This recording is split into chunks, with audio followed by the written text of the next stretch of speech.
ধারণা আছে যে একমাত্র মোটা হলে রোগা হয় খেলে না। এই দুটো খাবার হচ্ছে ওয়েট ম্যানেজমেন্ট করে।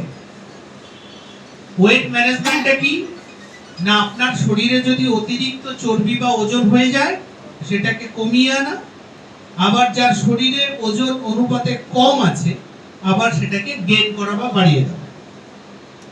এটা এই ধরনের খাদ্য। এটা আছে কি কি, আপনার শরীরে সকাল থেকে রাত পর্যন্ত যে যে ভাইটামিন, মিনারেলস, প্রোটিন যা যা লাগে তারই একটা লম্বা অংশ এর মধ্যে রাখা আছে পাউডার হিসেবে।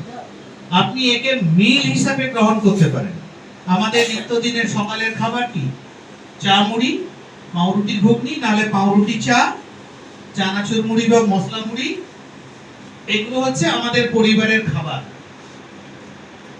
কিন্তু আপনি যদি আজ থেকে আপনার বাড়ির ম্যাক্সিমাম মেম্বারকে দেখুন না 6 মাস খাইয়ে পুরো 1 গ্লাস, যাদের দুধ সহ্য হয় দুধের সাথে 2-3 চামচ গুলিয়ে একটা গ্লাসে খান। ছোলার ছাতু অনেকে খান, ছাতুর সাথেও মিশিয়ে খেতে পারেন, ছাতুর সাথে প্রোটিন পাউডারটাও মিশিয়ে খেতে পারেন। খান না, রোজগার তো করবেন আপনি।